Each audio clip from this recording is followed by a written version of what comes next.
Lake Dallas Cheer would like to welcome you to Falcon Football Weekly! Center snapping, here we go, shine drill. Ready, set,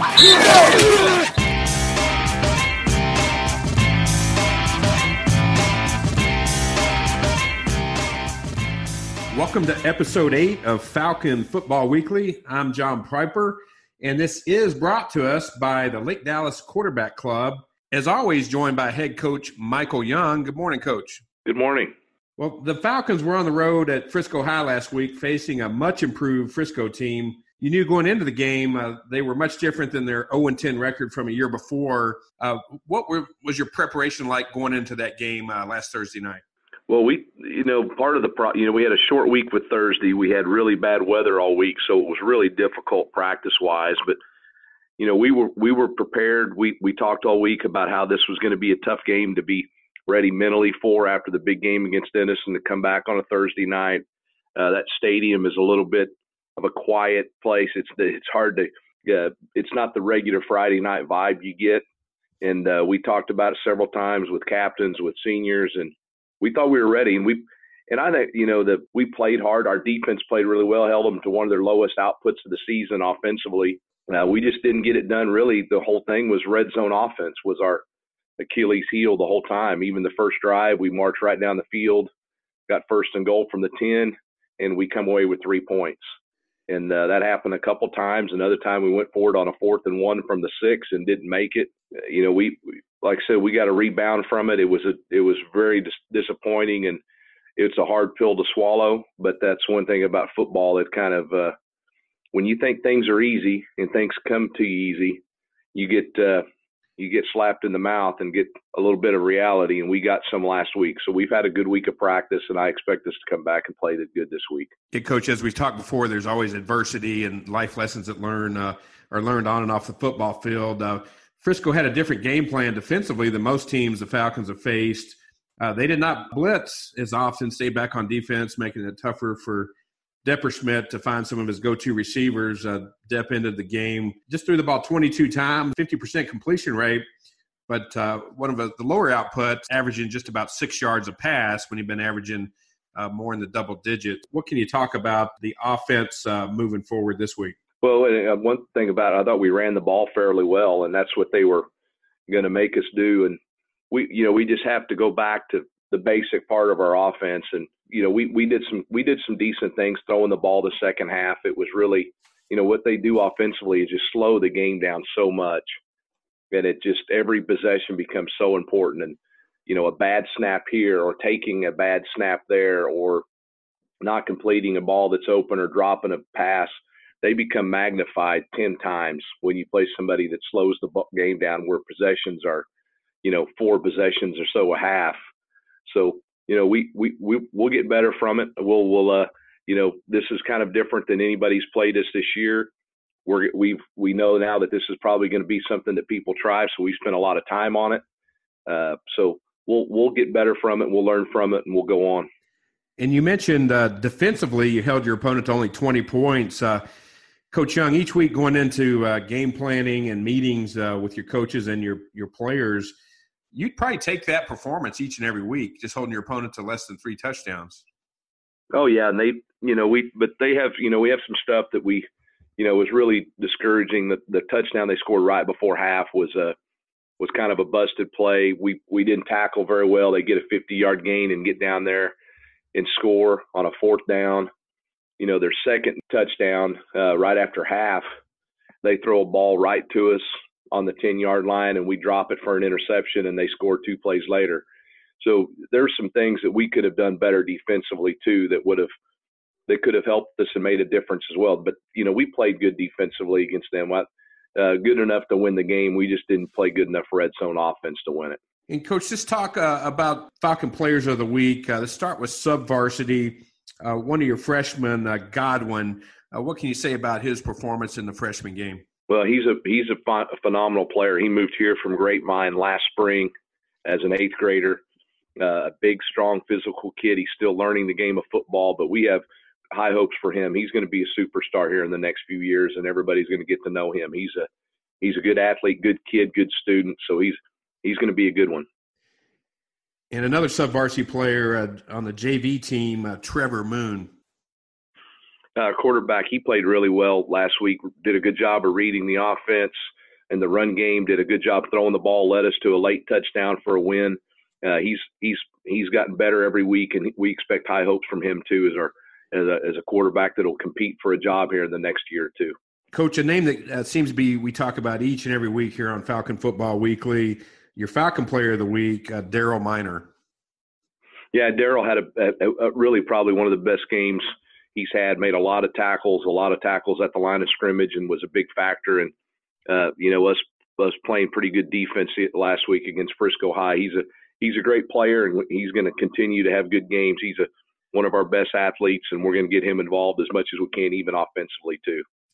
And we know special teams is important. He nailed 2 field goals, put your points on the board. Special teams, Falcon of the Week, Anthony Patty. Well, it's such a luxury in high school football to have a guy that you can count on when you need to make a 25, 35-yard field goal, that he's going to make them. And he's just been phenomenal at that. It's at this level at high school to have somebody that you can really count on to making those field goals for you. It makes it a lot easier to decide what you want to do, and you can take those points and know you're going to get them.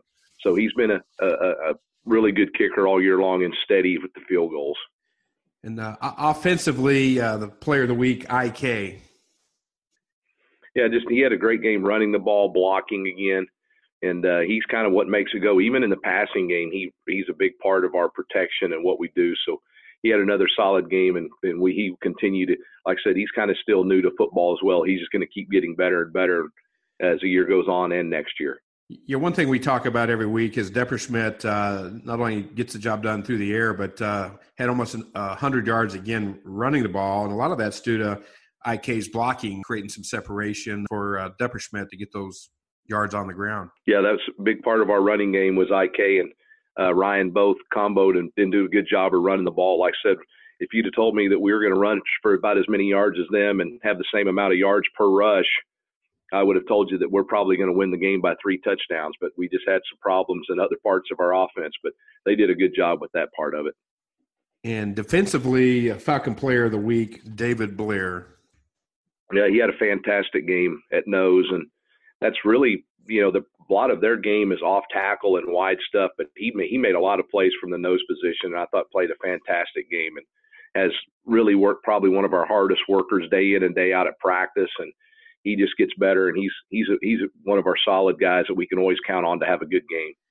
Yeah, I remember you on episode 1 of Falcon Football Weekly talking about David Blair going to have to step up and fill in some gaps from some senior departing last year, and looks like he's doing just what you're asking him to do. Oh yeah, we thought that was one piece that we lost was Zaylin Long, and David's filled in and done a fabulous job.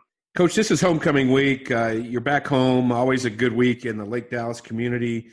The rain has not been kind to us all season, but the forecast Friday calls for about 60 degrees. And, hey, I'm going to do like Pete Delkus and all those guys do. I'm going to say 50% chance of sunshine. So, I'm half right, and I think the rain's going to go away. It's going to be a great night at Falcon Stadium. What can you say about Frisco Memorial coming in? 1-6 on paper looks like a victory, but you can't overlook Frisco Memorial coming in on your homecoming night. No, and we've got a couple of these new schools coming up that are just getting, going, getting their feet underneath them. But more importantly, like we talked about with the team, we need to have a good week of practice and be sharp during the game, because it's more than just about this game and winning this game. It's about us playing well and finishing in the year like we need to get in the playoffs. And so we've had a great week of practice, and we hope to come out and play well and be sharp. That's the main thing. And, we've had a lot of tough games here in a row, a lot of close ones, and it would be nice for us to get up some points and get a chance for some other guys to get in the game that haven't got the chance to play a lot. So that'll be exciting to see some of those guys hopefully get a chance to play as well. You mentioned preparation for Beyond this week, and I was talking to Greg Tepper of Fox Sports Southwest recently, and he picked your team, Lake Dallas Falcons, to have a potential deep playoff run. Again, I know we don't want to get ahead of ourselves, but he analyzes that his team there at Dave Campbell's Texas Football. They look at a lot of teams, and he mentioned your squad this year that has some of the tools and the necessary things to get deep in the playoffs. Well, I think we do too. It's just a lot of that depends on kind of, it's funny how you got to get on a roll at the end of the year or not, and you want to kind of get moving it forward and get going in the right direction at the right time. And this is the time we need to start getting it done. We got 4 weeks of the season left, and hopefully this game tonight against Memorial this week will kind of get us kick-started in that direction. For the Falcon fans, any special plans before Friday night's game? Probably an early tailgate. Anything extra special going on for this matchup Friday? Yeah, we got, unfortunately with the weather, we didn't get to have the parade Monday. But we're going to have the elementary pep rallies and the middle school pep rally this week as planned, and those are both fun and exciting things for our school and our younger kids in town. But we'll have the tailgate. Will be in full swing. I know we have a lot of our alumni there in the alumni section over there on the north end of the visitor side. So it's, homecoming is always a great time, exciting for all the people to come back home and come visit that maybe live out of town, that come back to see one game a year and then see what Lake Dallas football and the band and cheerleaders, drill team, what everybody's up to and how good at the performance they have. So it's going to be an exciting night. Well, I know everybody's looking forward to that. That's one thing that's unique about the Lake Dallas community is everybody likes to come back, see friends and family, and you probably have a lot of former players there on the sideline with you. Mentally, your team coming off that loss, working with 16, 17, 18-year-old kids, what are some of the things that you all talk about as a coaching staff to help flush, what happened last Thursday night to get them ready for not just this week, but like you mentioned, the rest of the season? Well, I think the key is kind of keeping them focused on the day where they're in. I think what happens, they get caught up in looking 3 or 4 weeks in advance, and things can come up and bite you that are happening right away. So, just kind of take it one day at a time and enjoy the process of what's going on, enjoy the game that we're playing this week, and worry about next week. Coach, this season your team's offensive production has been over 2,300 yards, almost 850 of that on the ground, and another 1,500 or so through the air. This week should prove to be another big offensive game for the Falcons. Any other special offensive schemes that you're working on, or I know you probably don't want to tip your hat to the opponent, but anything you want to share? Well, I think anytime we kind of always have some things that we're working on. We've worked on some stuff that in case we have bad weather, not just in this game, but some bad weather later in the year. I think that obviously by how cold and rainy it was this week, we could have, some really some cold wintry stuff by the end of this football season. So we've been able to work on some of that stuff to prepare for that. So we're not, putting a bind offensively in those situations. So there's some other things that we work on for the future to help us out in games that hopefully can get us a win later on. And we all hear from the time we start playing the game at 6, 7, 8 years old that defense wins championships. Defensively, D.L. Roberson leads the team with 5 sacks and 44 tackles. The Minor brothers, we talked about them early in the season, just that mindset of being brothers, looking out for each other. They combined for 37 and 32 tackles respectively. Zion Hurd with 28 tackles, and Nick Cagnetto rounds out part of your defense with 24 tackles. What will be the keys defensively for your team to come out with a win homecoming weekend and to keep playing well, holding opponents to less points than your offense can score throughout the balance of the season? Well, this is going to be a little different challenge than we've had the last couple of weeks because they're going to throw the ball. So it'll be a chance for our secondary to make some plays on the ball. And I think one thing we'd really like to see some night this week against Memorial, some interceptions. And they're going to throw the ball around, and hopefully we can pick some of those off. That's something we've kind of had a little problem with, of dropping picks that we should get. And hopefully we're going to get some of those and kind of get that going, because that's something that can kind of be contagious and carry on from week to week. Coach Young, as always, appreciate your time here on Falcon Football Weekly. We do want to remind everyone to share this podcast out with all the Falcon fans and friends across the country, especially the ones that are coming in this weekend for homecoming that may have not tuned into the podcast and get caught up on all things going on with Falcon football. And, Coach, good luck Friday night against Frisco Memorial. All right. Appreciate it. Thank you.